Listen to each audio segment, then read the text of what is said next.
Kalibang. Katulad dito. Mangkukong dito.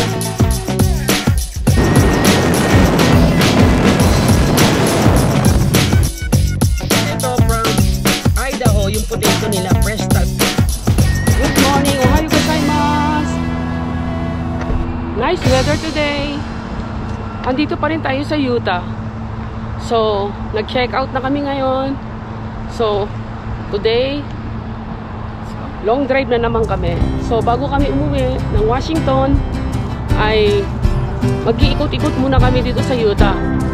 So, simulan na natin. 3, 2, 1, start!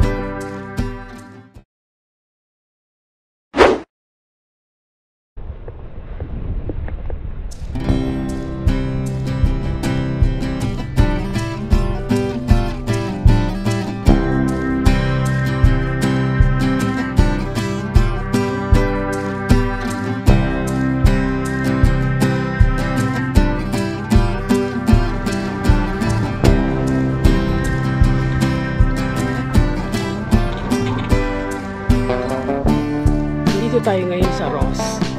Alam niyo ba, pag taga rito ka sa USA, sa US, alam nila itong Ross. Ito yung mga yung mga signature na branded na mabibili mo sa murang halaga.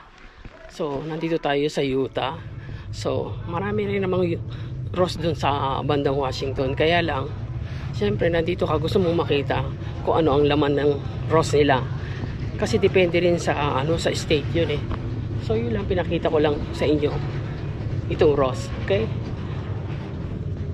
Kaya lang mahal kasi ang dollars ngayon eh. Hindi katulad noon, tamang-tama lang yung halaga. Yen to dollars, di ba? Okay? Ito oh. Yan oh. Ano itong dress na to? Ano siya? Okay ba? Lagyan mo na lang ng tights. Kaya lang ang fashion sa Japan iba eh. Alam nga namang magsuot ka ng flashy na dress, di ba? Pero tingin pa rin tayo, nandito na tayo, di ba?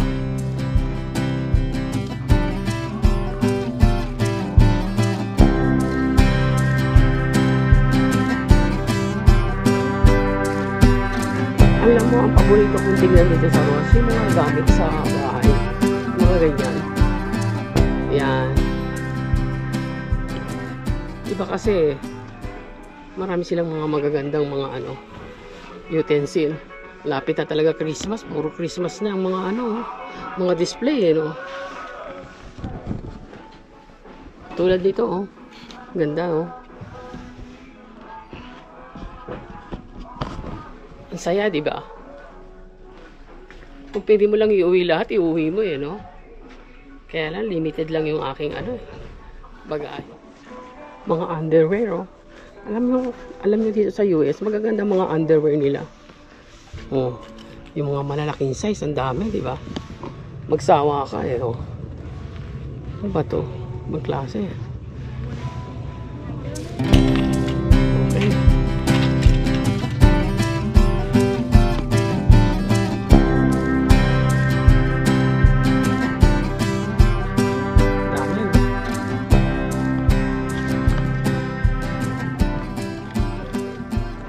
Noon, pag nagpupunta ako rito, naku, ang daming shopping.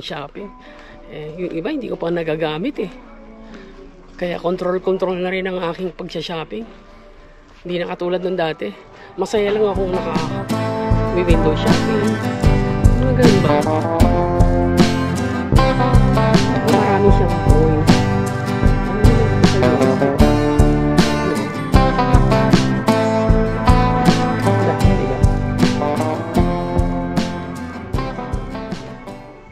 Saya.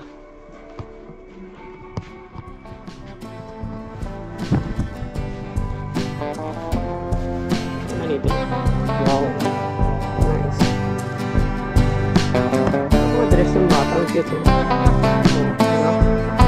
Pag-party dress eh.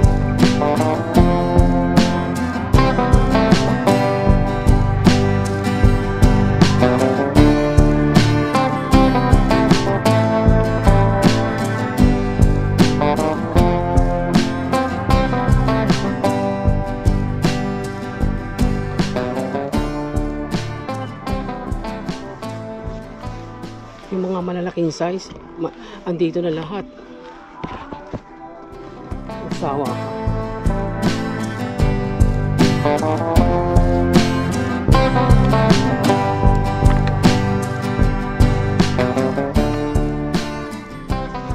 Tsaka ang maganda rito sa Ross, marami kang mga ipamimigay na pang kung taga rito ka, pang Christmas gifts. Alam nyo naman dito, di ba, may mga Christmas party sila. So yan, dito sila namimili yung iba para makamura. Tsaka ang ganda ng mga ano nila, oh, packaging, di ba? Sarap kainin, kala mo mukha siyang masarap, ano? Marami yan dito sa US eh. Ay, ang cute naman ito, look. Wow. My favorite. Laki niya. Okay ah. Yan ang mga gusto ko, mga ganyan. Nakakalibang. Katulad dito. Lahat ng kuko nandito. Diba? Cute, diba? Wala niya sa Japan ah. Saya dito. Ang saya, diba? Wow. Ay, this one. Wow. Basta may pambili ka lang, walang problema. Kita na naman ako. Look. Ang cute, oh. Cute, diba? Yung mga Catholics. Marami kasi dito yan, oh. Yan, oh. Mga pan-display sa bahay. Ang cute, diba? Nice. Kasi dito sa, ano, sa backyard nila yan, naka-display. Christmas decors. So, yan.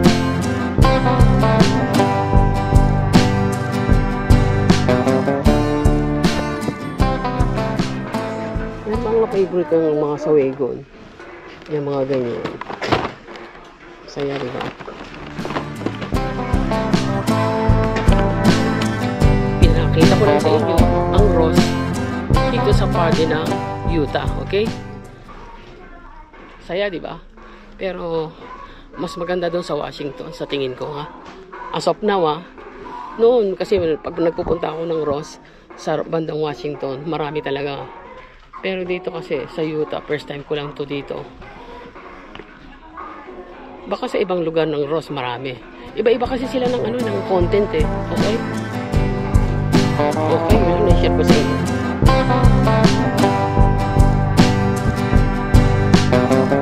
Next destination.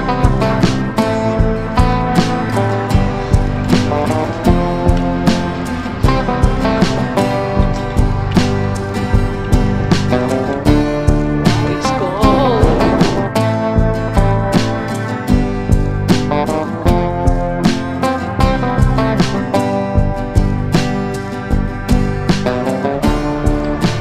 Okay, magpapakanda tayo ng gasoline dahil malayo na naman ang babiyahin natin. Bago tayo umuwi, kailangan magsawa muna tayo sa magandang environment ng Utah. Mamimiss natin to, okay?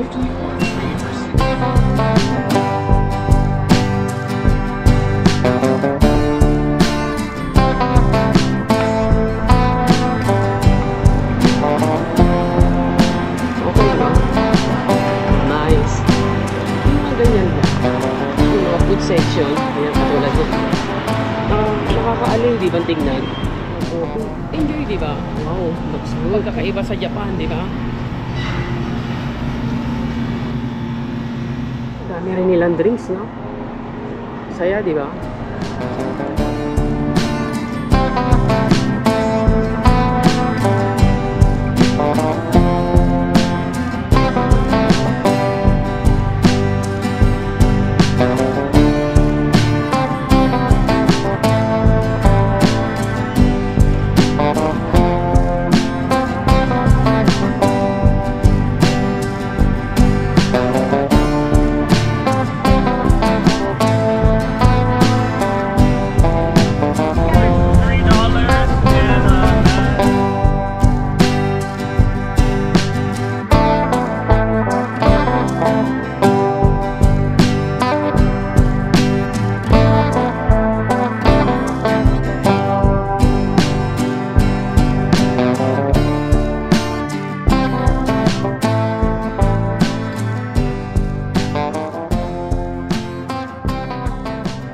straight for 11 minutes to I-15 North.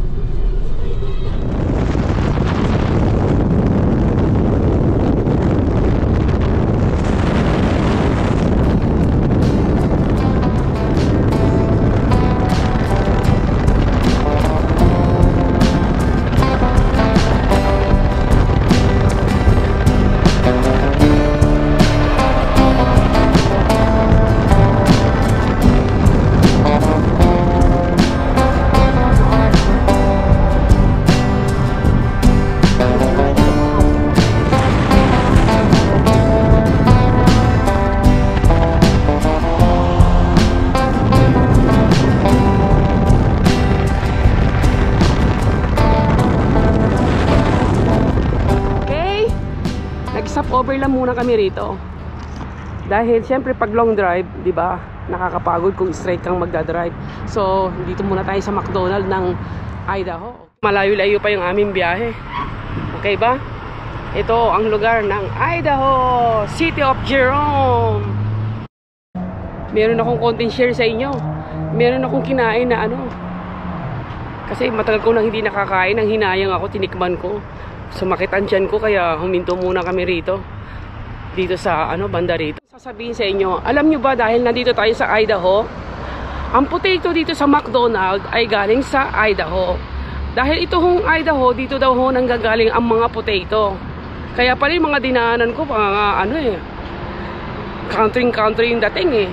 So ito, dahil nandito tayo sa McDonald's, sasabihin ko na rin sa inyo na ang mga McDonald's dito sa USA, ang lahat ng mga potato, French fries ay galing sa Idaho. Okay ba? Habang hinihintay namin yung order, chismisan muna tayo, okay? So, ganun pala yun. Dito sa Idaho pala nanggaling yung mga potato, no? Parang sa Japan naman, usually nanggaling sa Hokkaido. Dito naman sa Idaho, okay? So, nandito na tayo. Ito na yung aking French fries. O, ayan ha, mga kabebe ko ha.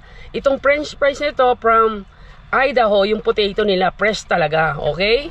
Dito sa USA, okay? Live in USA. Share lang mga kabebe ko. Okay, let's eat!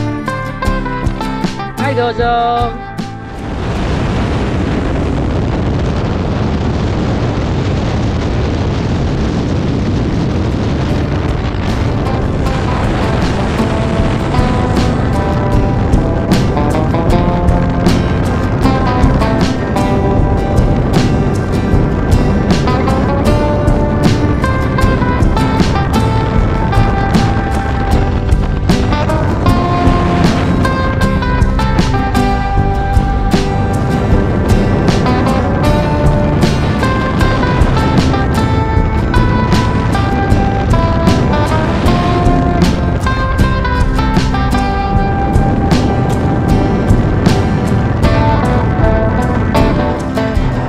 Tayo ngayon sa Ontario, Oregon. Stretch muna tayo ng konti, and then drive na ulit tayo. Okay, let's go na. Umalis kami ng umaga, ngayon gabi na. Hindi pa kami nakakarating, nandito pa rin kami sa Oregon. Okay?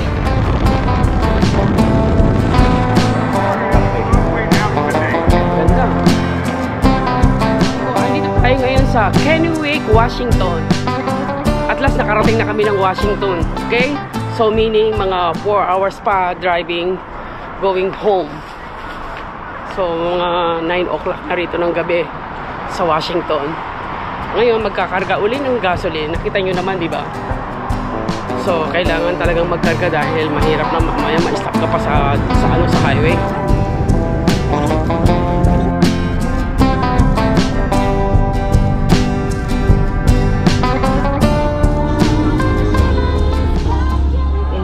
Exit right to I-540.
dito ang bedroom ko. Samahan niyo ako sa susunod kong episode, okay? Pagod na ako mga ka-baby ko. Good night!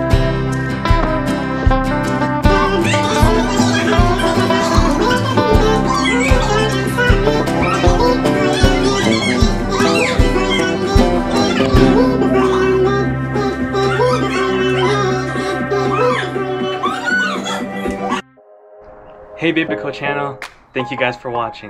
Please like, share, and subscribe. Peace out.